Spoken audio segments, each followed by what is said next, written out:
Jonathan Schrager for Stretti News TV. I'm joined today by esteemed French journalist and broadcaster Philippe Auclair. First of all, Philippe, how are we doing today? Not too bad, as a matter of fact. I was going to say, maybe I should just set the backstory, the context for this. It's the day after Arsenal's drubbing of Manchester United 3-0. Philippe is an Arsenal fan, I'm a United fan, so yes, you're feeling quite good today. Yes, I think all right. I mean, it hadn't happened since 1998. I mean, 3 goals. And the manner of it was actually quite splendid. So I'm a bit between pleasure and disbelief, really, because I wasn't expecting that from either team, by the way. I wasn't expecting Arsenal to be so penetrative and exciting and focused and energetic as they were. And I was also sincerely was not expecting United to be so shell-shocked and disorganized, certainly in the first 45, especially given I thought I sensed, like I think many United fans, that the last few weeks had been very encouraging. Decent performance in Europe, some good results in the league with, you know, the impact of Anthony Martial as well, who was, by the way, excellent, I thought, again at the Emirates. I mean, the best player. For us by a mile. Yeah, by a mile. And who could have brought, you know, United back in the game if Czech hadn't, you know, made a wonderful save from what was a superb move by Martial. But so anyway, I had in my column I had said back Manchester United at 395, and I was wrong. So the double hex worked. Yeah. I mean, to kind of to add to your point, I suppose. As a United fan, I felt fairly confident going to the Emirates yesterday, and like you pointed out, are fairly decent form, and yourselves been a bit topsy-turvy. So, it was. I think shell-shocked is the correct description. But we'll probably move on to that a little bit more. We'll move on, but I'll allude to a couple of the points you made earlier, because I wanted to gain your thoughts on the current French contingent at United. But first of all, obviously, the man, the king. It's I think amongst Manchester United fans, certainly you're probably most renowned for having written the Cantona biography entitled "The Rebel Who Would Be King." It's a fantastic book. I mean, it is critically acclaimed, and anyone you speak to about it always has high praise for it. So, obviously, congratulations on that. But I wanted to ask him, the first obvious question would be: we were speaking a little bit off camera. You mentioned it was your first football book. Correct, yes. You are an Arsenal fan. Cantona, I suppose, looking on the surface of it, isn't a man who excelled for the French national team or in France per se anyway in the league. So why was he the man for you to be the subject of your first biography? Because of the story. I think the first thing you look at is, the story, a script. It's like when you're doing an interview, it's better to do an interview with somebody who is not necessarily very well known, but who has a hinterland, who has got a great story to tell, rather than to speak to someone like Cristiano Ronaldo, who has a hinterland but won't speak about it because he's Cristiano Ronaldo. Cantona might not be the greatest player in French football history. Nobody would argue that. Actually, he never appears when people do this kind of lists. You know, with the holy trinity of Platini, Zidane, and Raymond Kopa. Some people would add Thierry Henry. It would never appear in most people's list, and I would do question the fact that he had a mediocre career in France. I don't think that's the case. He was absolutely terrific when he was at Auxerre, and he had one great season, at least at Marseille, and he failed there for reasons which were not entirely of his own making. And with the French national team, I think that his role has been totally underrated over the years. Statistically, it's absolutely superb. It's better than Zidane. And also, he's somebody who turned up at very difficult moments for the French national team. The great disappointment is the fact that he couldn't take part. The great disappointment, I'll take this again, is that he couldn't take part in World Cups. And 1990, obviously, could qualify. 1992, the Euro, we were expecting so much after a great qualifying campaign, and then the team went out like a candle in a lot of wind. You carry on and you think, well, the last really possibility for him would have been perhaps 1996, but even maybe 1998, and what I explain in the book why it never happened. Yeah. And he was by then the outcast. He had become the Mancunian.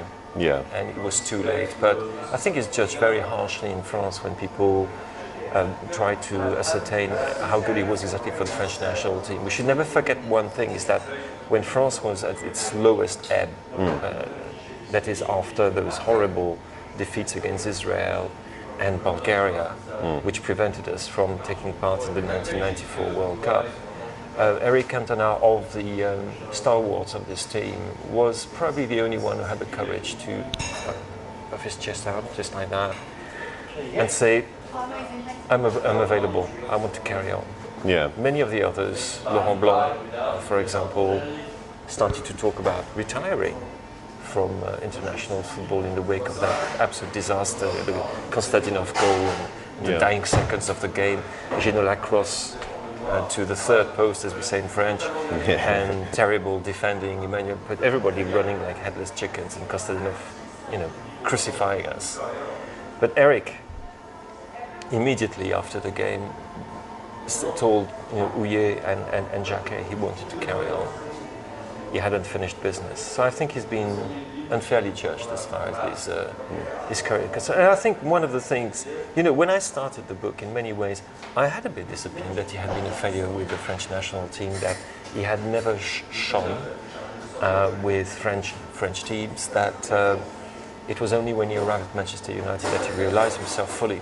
Yeah. If you say fully, I would say yes. Yeah. But there were instances before that where his brilliance were obvious to all, with the 1988 under-23 team. When he was with Giroud at Auxerre, he produced some absolutely stunning performances. But there you go, this is Cantona. He's the man who divides France in two camps, basically, the Cantonians and the Cantophobes. And Very good, love it. It's still the case today. And would you say, fascinating, obviously, listening to this perspective on Eric, and I wanted to ask just a question that's just occurred to me now. What kind of percentage do you believe? You say he polarises opinion. What percentage are the Cantonians and what percentage are the Cantophobes? Is it literally a split down the middle with I think Eric? it's a split down the middle, because there are many loyalties which you have to address here. There are, for example, the fact is from Marseille, that already you've got the dichotomy in French football. You come from Marseille, immediately people from Paris will look at you askance. Right.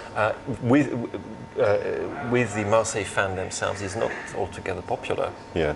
Because of his attitude, the way his deportment, the way he behaved himself, and the chest, and which is again strange, because one of the reasons why he's like this all the time is not just because he wants to show that he's a big guy and he's a huge guy, as you know. It's also because he's got a very straight back and there's nothing you can do about it. And I'm not inventing this. Yeah. I would say there are people who are in love with the rebellious side of him. I think that which the Cantonians, for me, a bit too much, because it eclipses his genuine achievements in the field. Yeah.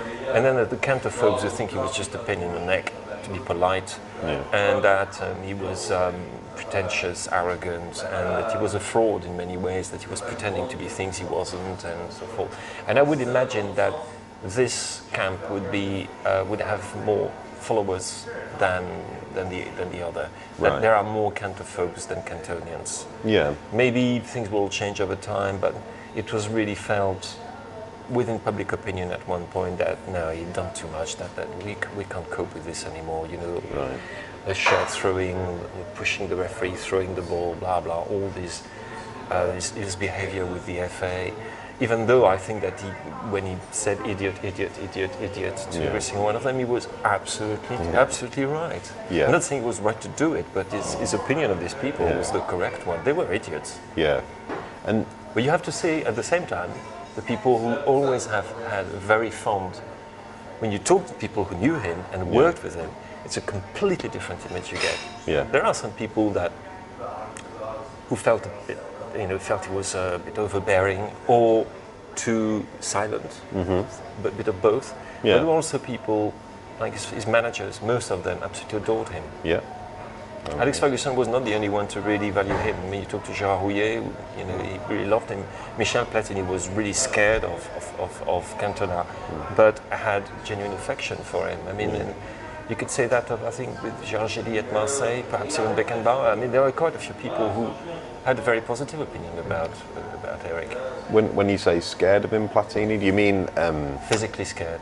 Physically? So actually intimidated by his Yeah, presence. I mean, there's an anecdote which I didn't put in the book. I don't think so, but I can tell it now, which is just a little glimpse of when a game in Iceland, I think.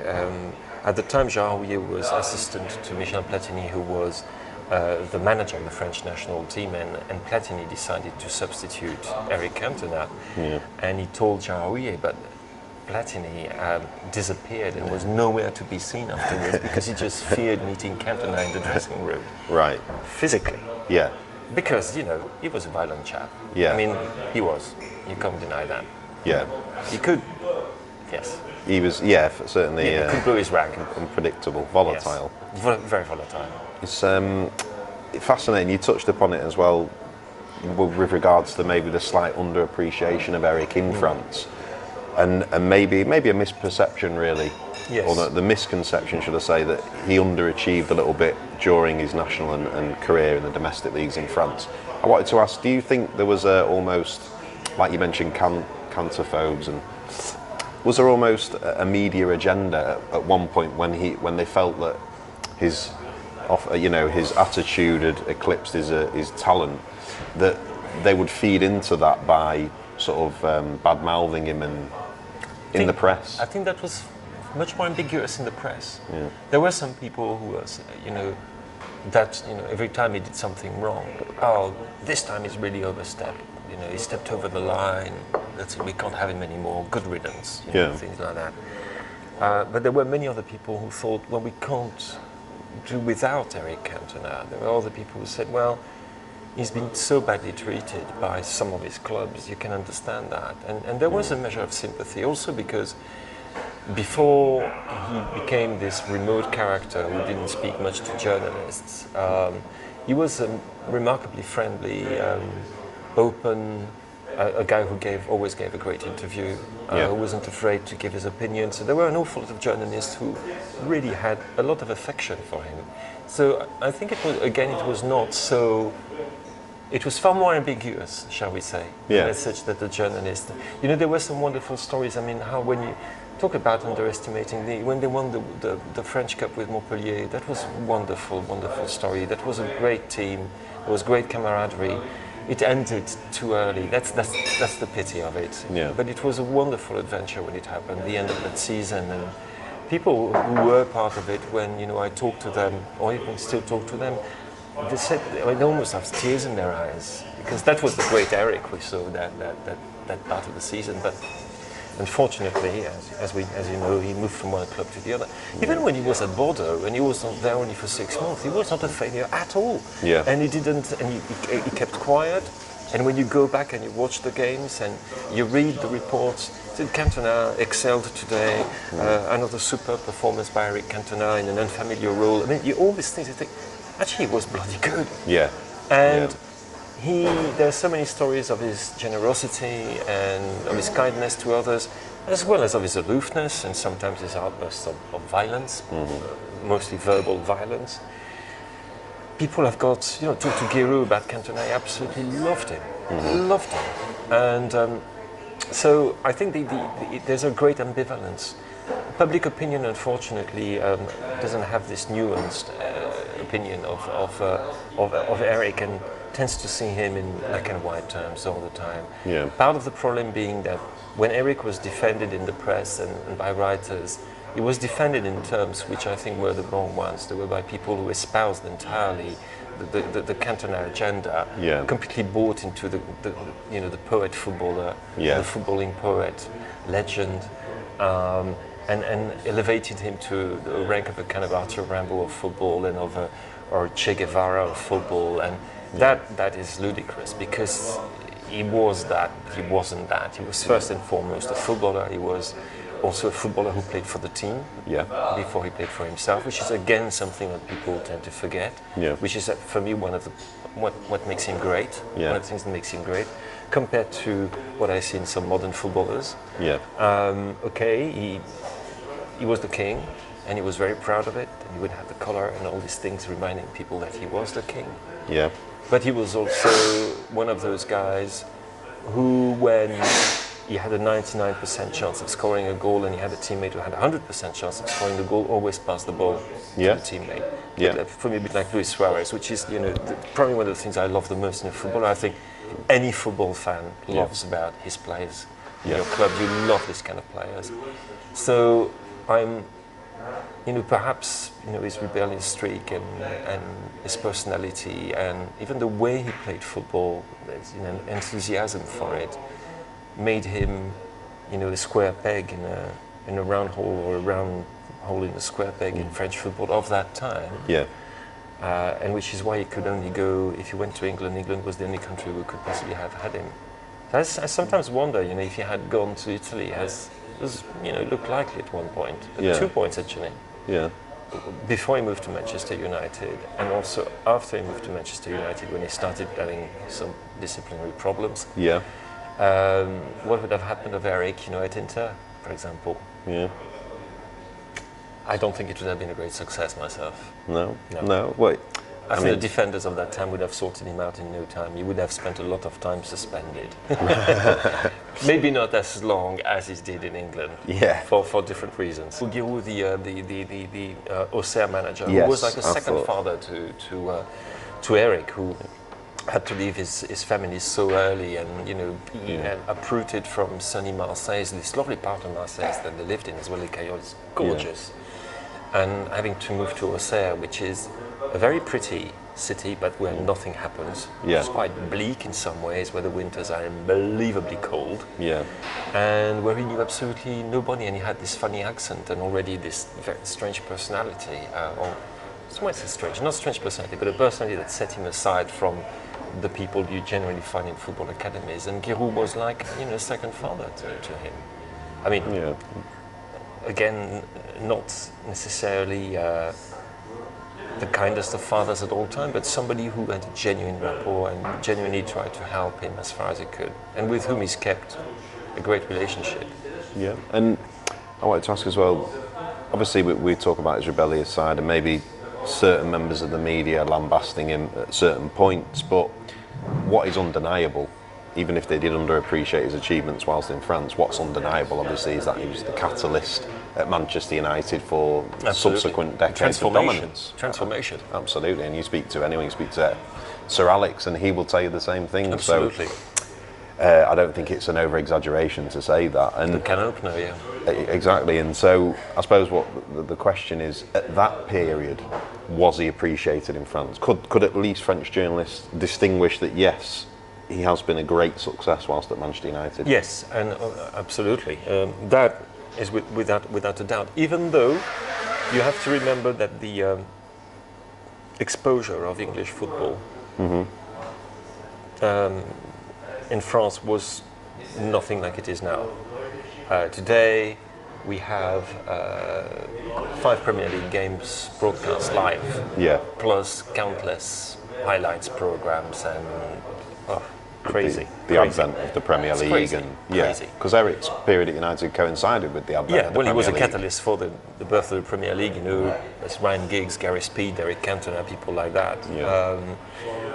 But at the time, you were lucky if you could get. You were starting to get, of course, English football on French screens, but it was not that many, and also you had to rely on cable. When the beginning is the very beginning of, and I'm talking for the whole duration of Eric's stay at Manchester United. And at Leeds, which we shouldn't forget. Yes, of course. Even if you want to forget about it. No, of course. Okay. But there was far less exposure, so there was almost like a mythical element, because we heard about it, we saw the goals sometimes, we didn't see all the goals. We didn't see all the games, but we read about the exploits of Eric Cantona. People think, what's going on here? And also don't forget that at that time, English clubs in Europe were a disaster. Yeah. You know, remember what happened to his lead side when they went into Europe, wasn't brilliant. Yeah. Looked at by Rangers. If you think about the first seasons when he was at Manchester United and they qualified for Europe, it was pretty disastrous as well. Yeah. And there were all these problems in Turkey and so forth. So we didn't have... Welcome to hell. Welcome to hell.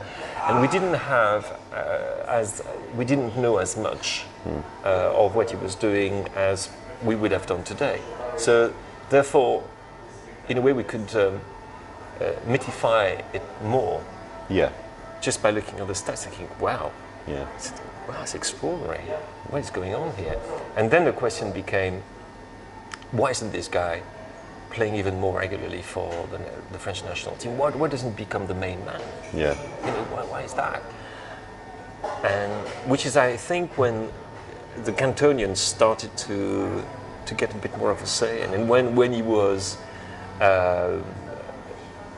not taken in for the 1996 Euro, especially since France played at Old Trafford. Yeah. Yeah. It was a scandal. And basically, I mean, as well on the back of the season where Eric had returned and single-handedly, Eric and Peter Schmeichel had won us the double. Absolutely. And, you know, he seemed irresistible. Also, it seemed that he had completely changed in terms of his behavior on the pitch. He was very disciplined. He was fit as ever. Yeah. And no, it didn't happen.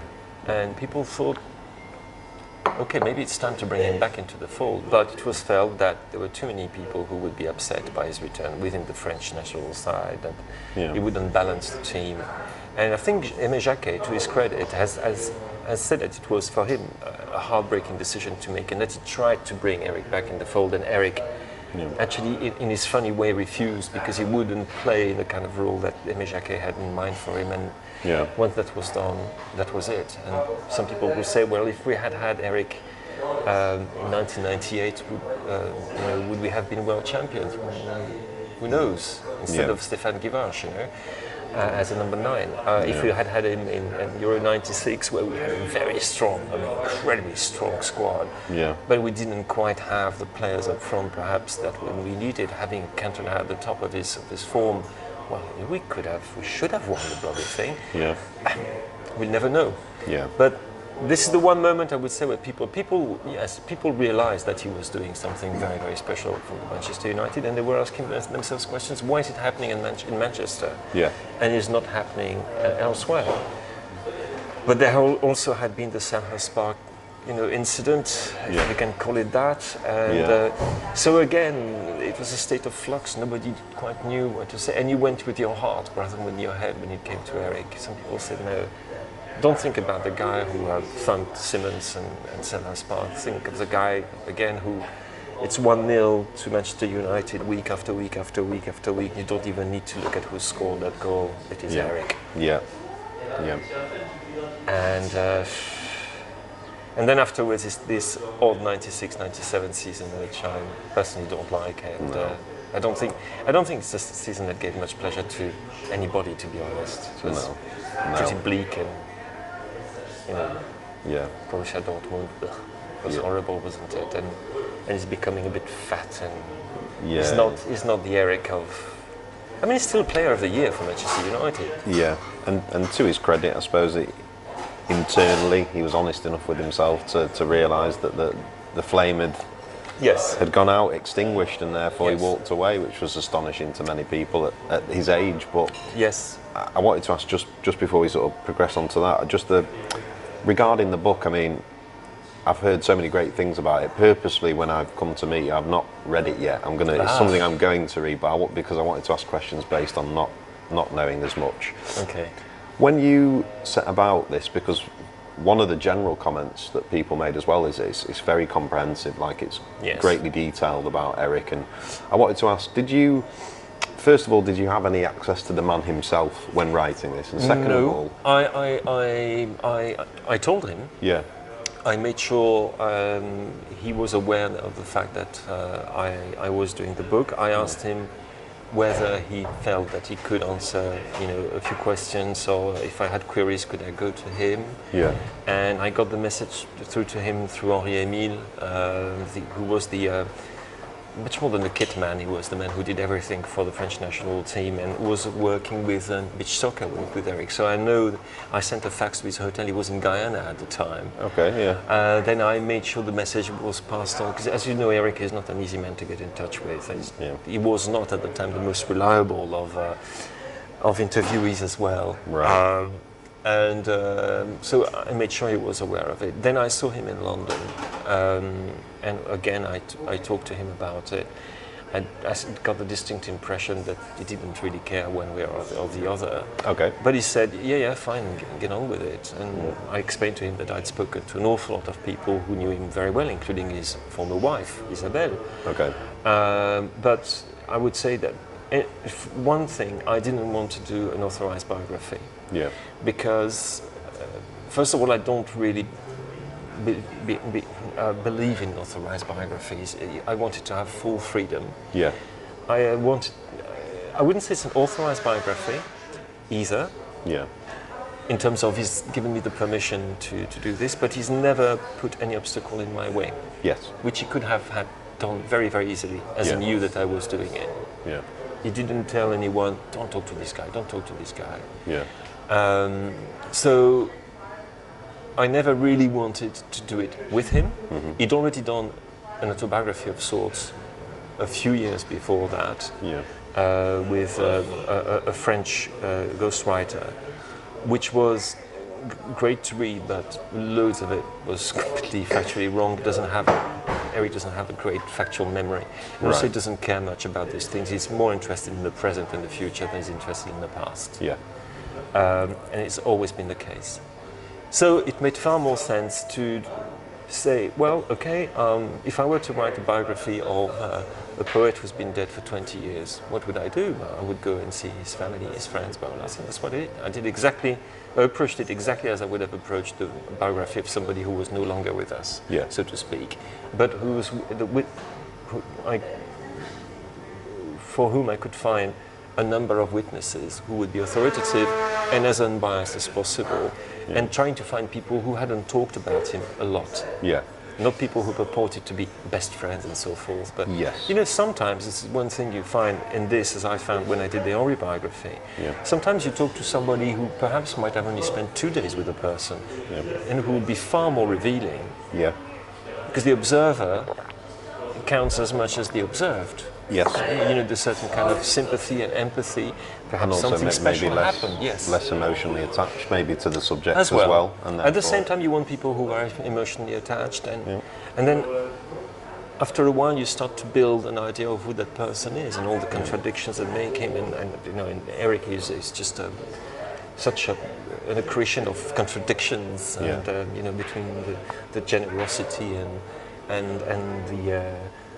I wouldn't say vindictiveness, it would be far too harsh a word, but he's not a man who forgets and forgives very easily. At the same time, he can be extremely generous, he can be unpredictable, he can be very loyal, but he can also forget some old friends. And, he's human.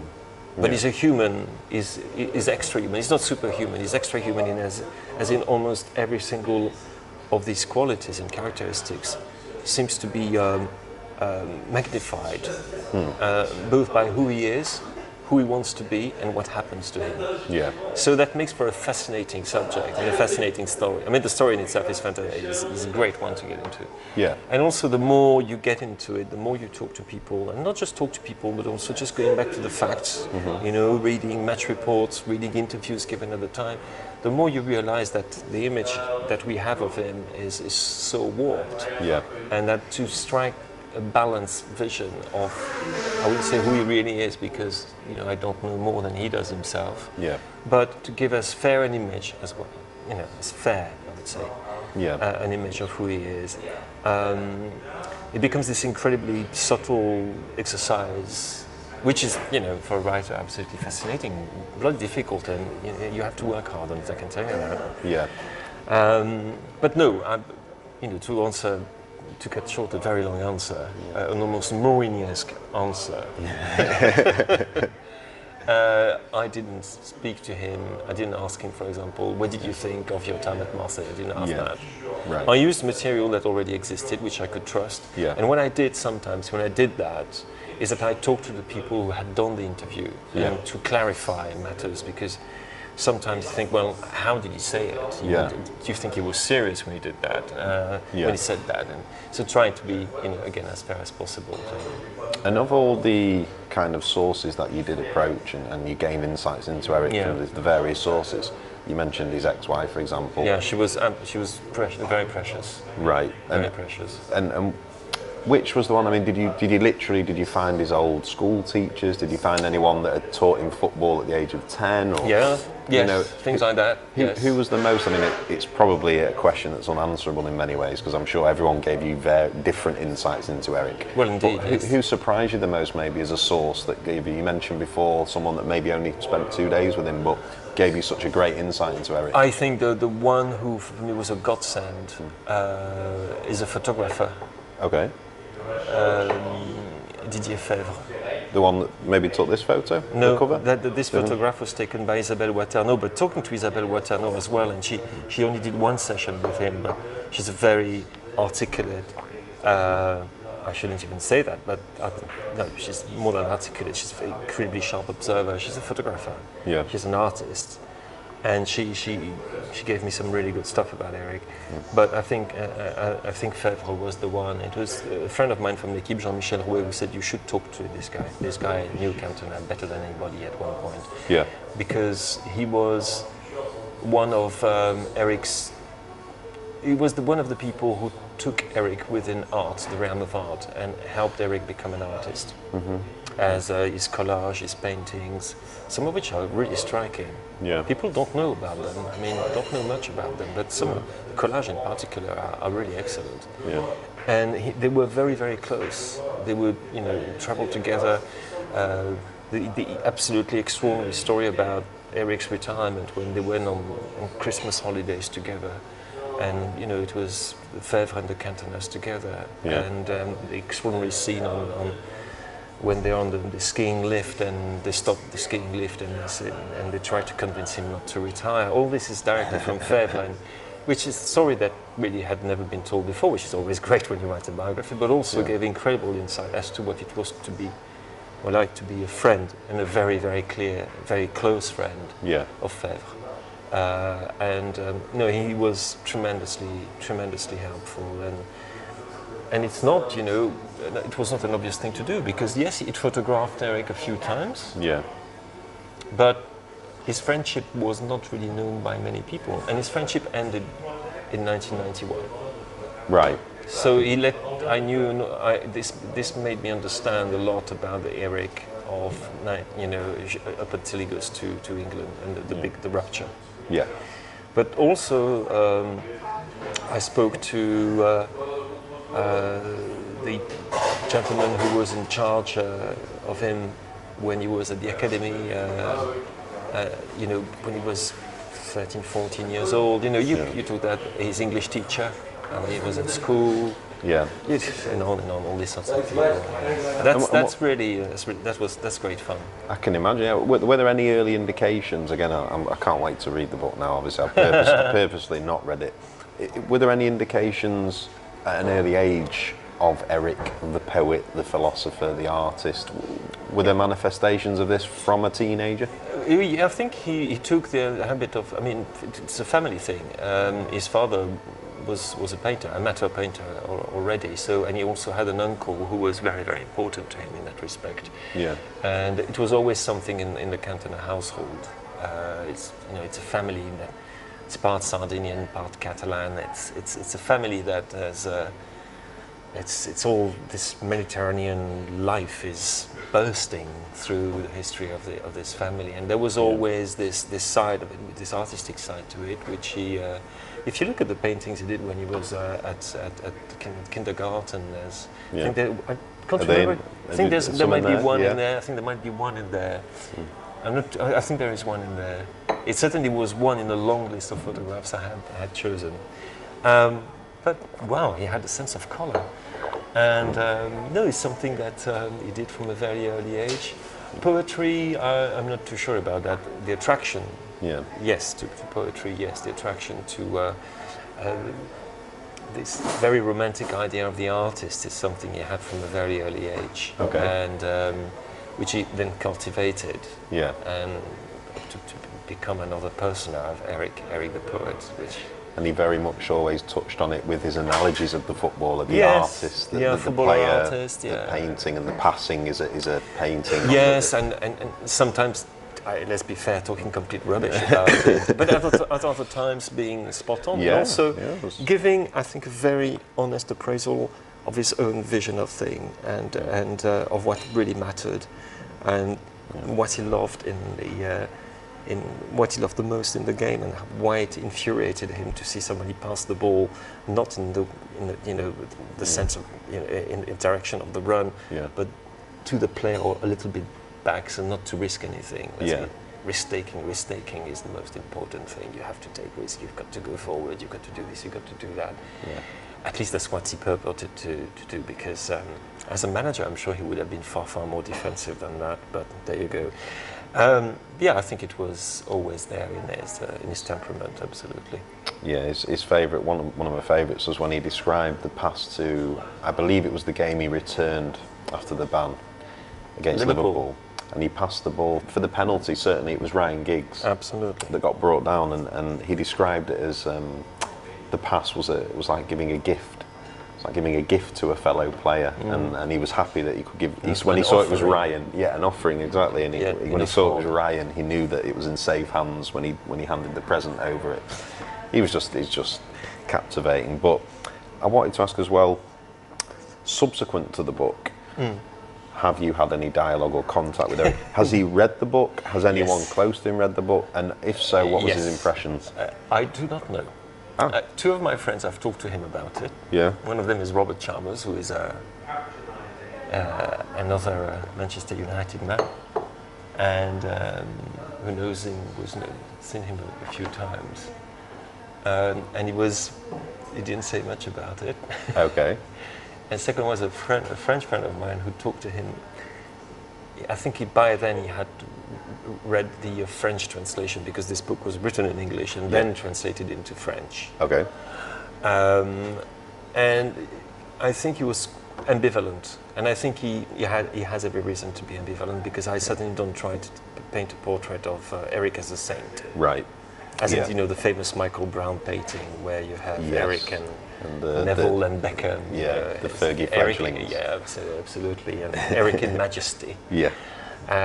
On the other hand, it's also a book that is, I think, extremely positive in as much that, despite the fact that it's not a warts and all, because I really find no pleasure in trying to dig out dirt about people, and can't see the interest of that unless it's dirt that it's real dirt. Yeah. But it is also, the more I wrote about Eric, the more I loved him. Yeah. Genuinely. And whereas the more I wrote about Thierry, whom I knew very well, the less I loved the man, the more I admired the player. Yeah. And I still have tremendous tenderness and affection and all these sort of things for Henri, but for Cantona it became something more than that. So I really love that guy. Really, really love that guy. With all the stupid things he's done some very stupid things. And yes, Eric, you've been wrong many, many times. Yeah. You sometimes haven't behaved properly at all to some people who deserve far better. But, he's human. He's human.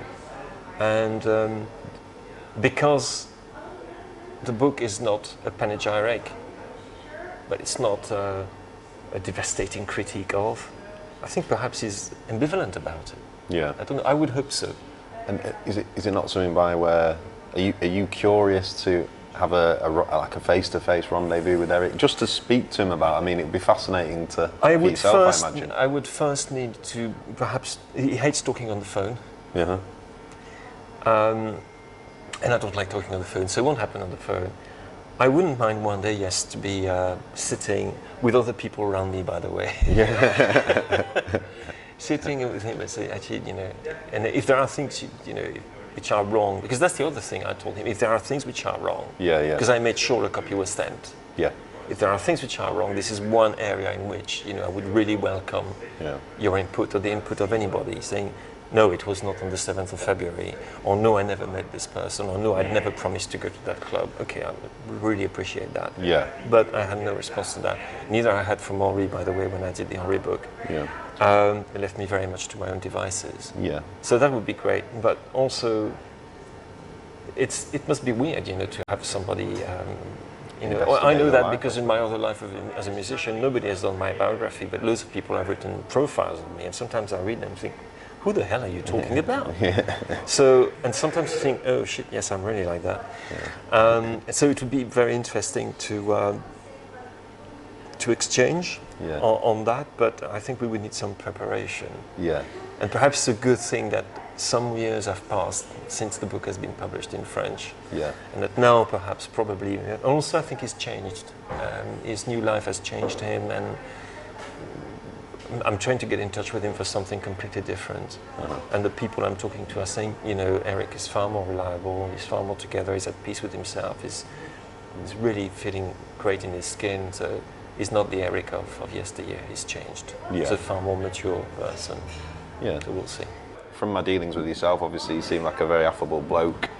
And from what you've told me, obviously your efforts were extensive to try and ensure that Eric was happy with certainly the process. To be as fair as possible. To That's be fair. the only thing you can ask. You can't ask people as well. People say, "Oh, you're not objective. You should be objective." Precisely. You cannot be objective. No. You will never be objective. What you have to be is rational, reasoned, and fair. So don't give somebody more than they deserve, but don't give them less than they deserve. Precisely. That's the only way, and that's a form of objectivity, I suppose. Absolutely, yeah, and from what you're recounting here, it's very clear that you also went to those extensive efforts to be honourable about the way you went about composing the book. Which is also one of the reasons why I was able to talk to some people who, I mean, Isabelle Cantona had never spoken to a journalist before, and believe me, she'd been asked before. Yeah. And I sent him a letter, the proper letter, as people used to do in the not so old days. Yeah. And I went to Marseille specifically to meet her, but we had a pastis together on the Vieux-Port, and we spoke for an hour and a half and about football, but not just about football. And she said, "I think I can trust you." And then afterwards it's a matter of course, using what she was telling me, but also be worthy of that trust. And I think that she was very happy with the book. Yeah. And that was one of the things I was the happiest with, is that I've been fair to her. And Isabelle, by the way, is not somebody who would say, Eric was a monster, Eric was this, Eric was... Yeah. On the contrary, there's the link and the relationship between the two was so strong. Yeah. And genuinely beautiful. I mean, the story of their, eloping to Martigues it's a genuinely beautiful love story. And she's a remarkable woman, which is a very important thing to me. Yeah. For me, when I was writing the book, this was at the beginning, and I thought, you cannot get the love of a woman like this if you don't deserve to be loved like this. Yeah. And that changes completely suddenly you think, oh, all right, okay, I got that wrong. I get this image. No, if another person or such a wonderful human being can, and who is the non-wag, believe me, can have this incredibly deep relationship with him, it means that simply this person is worth having this relationship with, even if it was difficult and other things. Yeah, and I suppose also the question I sort of was driving at as well was, because you've approached it in such an honourable way, and quite clearly you're an honourable journalist. I remember there was a video I saw recently of Eric, I'm not sure how long ago this was, but obviously well subsequent to the end of his career. Yeah. He was in a panel, I think a French studio, discussing football, and he basically had a go at the journalists that were sat around him. I remember he said, "Oh, you're an idiot," or "You're." Oh, that's with Patrick Urbini. It seemed quite strong, but it was more than strong. And Patrick Urbini left the room because, and I talked to Patrick about it. He felt Cantona was about to stand up and to punch him in the face. Yes, certainly when you watch it, it appears that was frightening. That wasn't, shall we say, beyond the realms of possibility at the time. Very famous, yes. Yeah, I remember. I don't know how long ago that was, but clearly what it portrays, certainly to someone that's only seen Eric in a few snippets with the media is that he maybe has a distrust of the media or journalism. He was talking in general terms, saying, "Oh, you journalists." He felt he was betrayed. Yeah. At times. So and was he referred? Was that an anger that was you're boiling? Against me. You know, he had this incredibly close relationship with Eric Bilderman, who is a great Manchester United fan, Yeah. A friend of Alex Ferguson. Yes, the guy used to go to the cliff. Oh yeah, Eric. Slightly older, yeah. Eric is, you know, one of the very few people who could do a one-to-one interview with Sir Alex every year. You know, and all the British journalists were that bastard. Yeah. And because he had such a close relationship with Alex, but also with Eric. So they were very, very close. So they were very, very close. Yeah. And one thing happened is that Eric was in the room on the day at this famous press conference, at the press conference. Yeah. And he was there with all the guys from the tabloids who had murdered Eric in print. And he saw Eric and then looked elsewhere, and Eric knew that day that was it. He identified Eric, even though Eric shouldn't be identified with those guys. It's a tendency of footballers, and I don't think just footballers, but probably, you know, musicians, actors, famous people. They see a journalist, they see all journalists. Yeah. And the relationship, even though when he comes across Eric Cantona is perfectly polite, hello, how are you? But then goes. Before that, it would be, oh, let's have a cup of coffee, let's have a game of billiards. Yeah. Let me take you to that pub. You know, all these sort of things that Eric used to do in Manchester, and let's go to the movies. Yeah. And it's finished. And the same thing happened with Fev, and the same thing happened with a number of other journalists. And very difficult. You know, I don't think he necessarily feels himself above, you know, as a superior being compared to journalists, but he has this sense of, oh, you've betrayed me. If you betrayed me, that's it. That's the end of the story. And it's and some of the press, is true, hasn't been very kind to him. There were, you know, headlines which were pretty poor. Yeah. But could perhaps be a bit more discerning. Yeah. Discerning, sorry, in his targets than he has been. Maybe it's changed. Yeah, and I suppose that the point as well with the fact that you were so honourable in the manner in which you went about composing the book, and it would appear certainly that, for example, we were joking about it before and discussing maybe one day you sitting down discussing the book with Eric as well, which would be great. That remains a possibility because you don't have a fractured relationship with him. No, as a journalist, I never had a proper journalistic relationship with him because I was not covering Manchester United at the time. I wasn't going to the cliff. Yeah. I was covering football. I actually started to cover football when he arrived at Leeds, actually Sheffield Wednesday. It was for the BBC World Service. So my role was very much from the outside and very much, you know, match reports and things like that.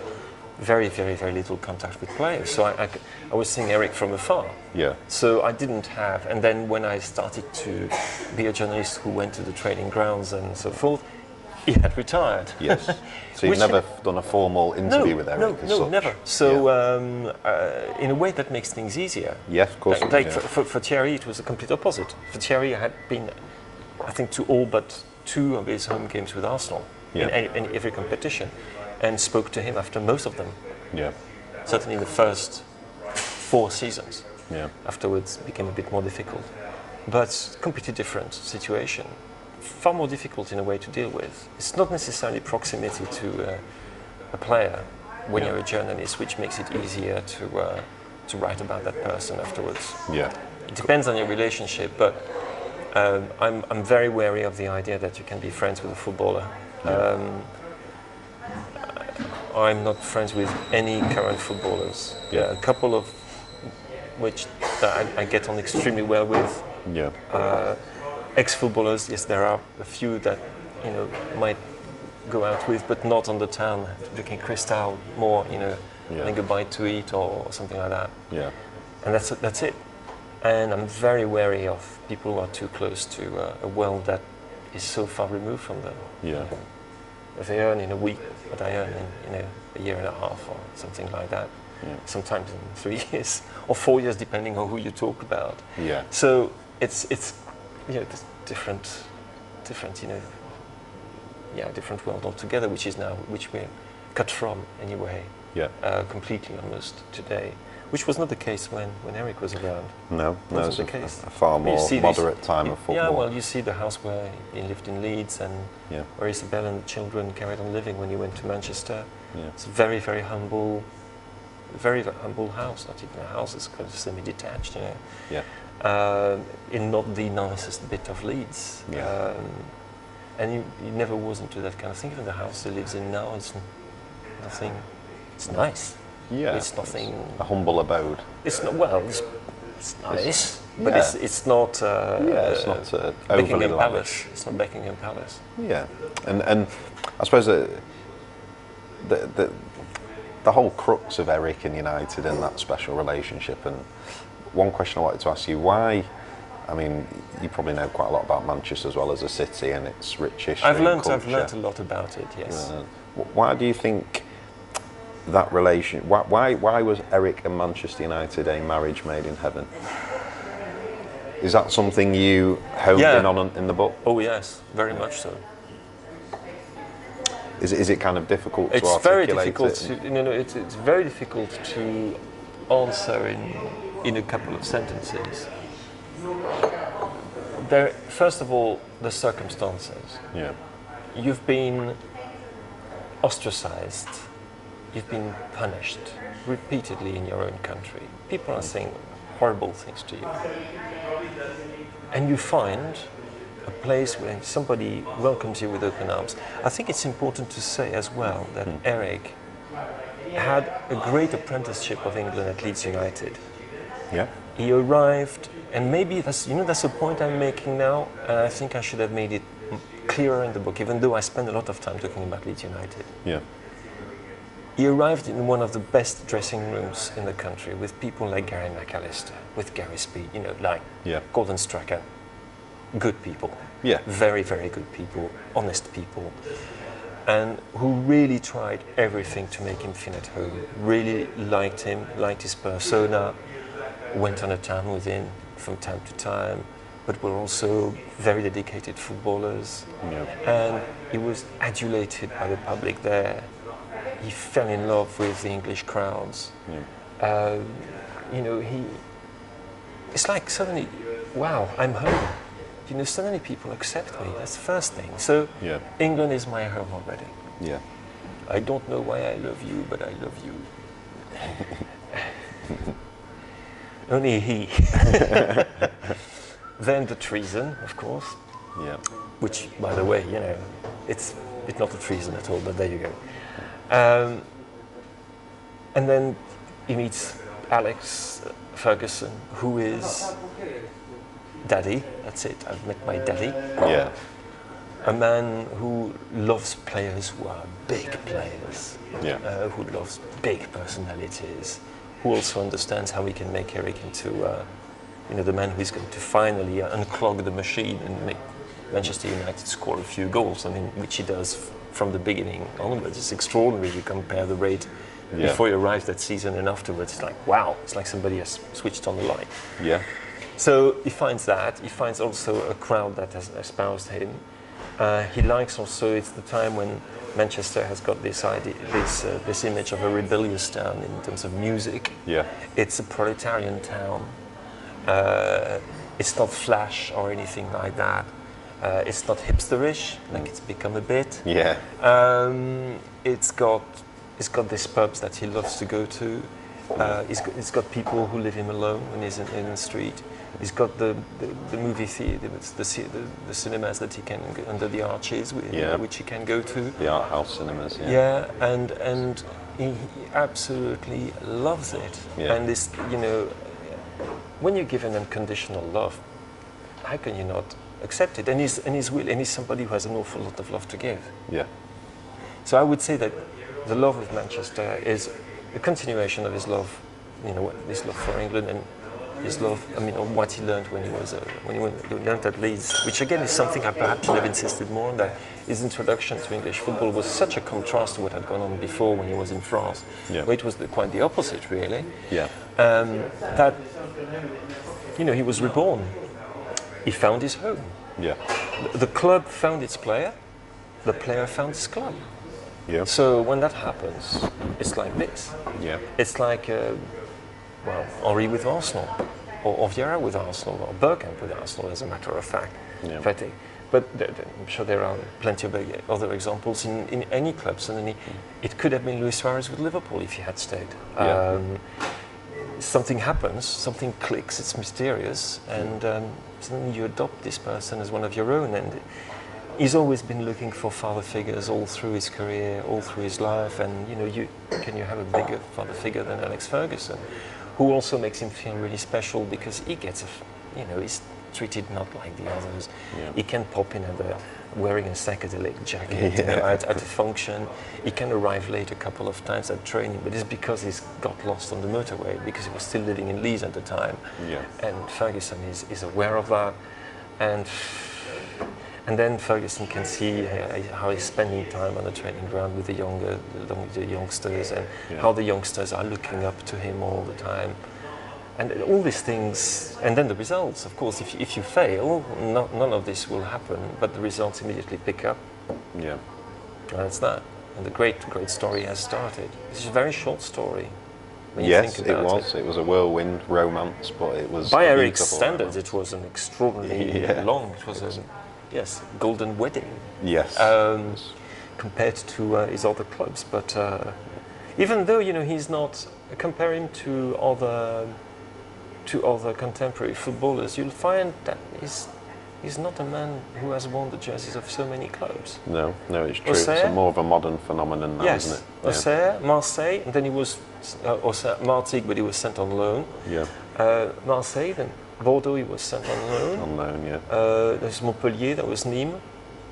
Leeds United, I won't even name Sheffield Wednesday because the contract wasn't signed. Yeah. And then Manchester United, and that was that. Quite a few, Andy Cole went through a few more clubs than this. Yeah, absolutely, yeah. And so, you cannot, in a way, but you could describe him as a man who's been through perhaps 7 or 8 clubs, but who is a one-club man. Yeah, precisely, yeah. Because it's the club you finish with, which is the club that matters the most. Yes. If you finish with the club which is your club, yeah, in a way you're a one-club man. It just took him a while to find that club, that's all. Yes, absolutely. And just talking about Eric, I mean, we all know, as we discussed before, it seemed abrupt. I know in his own mind maybe he decided several months earlier that he was on the cusp of retirement, but it seemed abrupt to United fans. I remember my dad at the time, it was the West Ham game at Old Trafford when he bowed out. And I remember as he was circling the pitch and waving, my dad had he had an ominous feeling. Obviously he'd not announced it yet, but he said there was something a bit amiss about it. It was almost like valedictory, about it, yes. And he almost, it didn't, I don't know, my dad almost saw it as a premonition that was it for Eric now. He was leaving or I think you had this kind of premonition in the return leg of the semi-final against Borussia Dortmund. Yes, that as well, yeah. I think that you had a feel that, even though Ferguson said, I thought he had at least 1 or 2 more seasons in him. Yeah. He was not. He had gone puffier, and he was not as quick as he'd been before. And no, because one of his great hallmarks was when you put him through one-on-one. I mean, he was never the quickest player, but over 10 yards to get to a one-on-one, no one would catch him. Nope.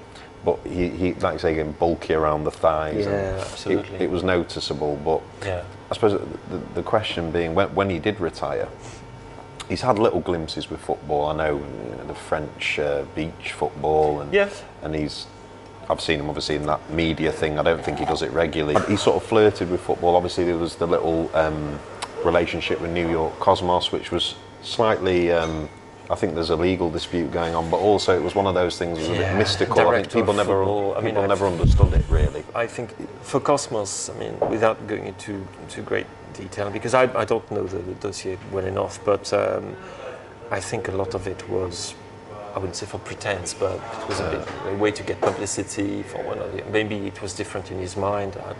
It's possible, but you never got the feeling that he was going to involve himself completely. He's talked about going into management at times. Yeah.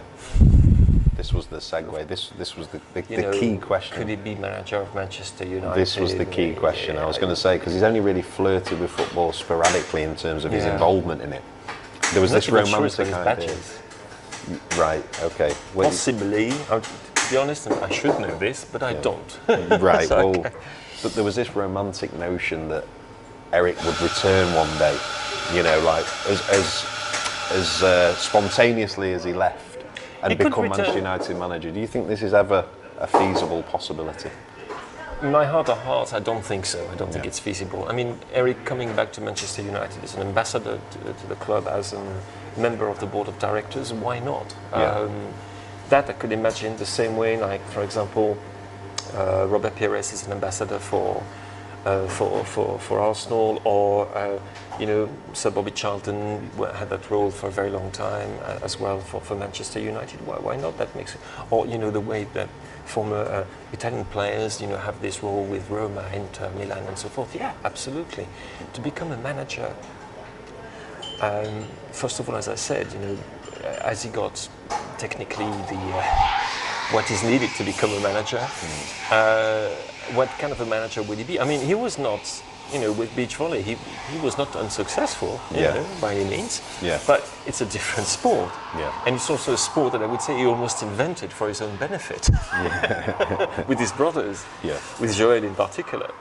So, no, I don't. I think it's a romantic notion.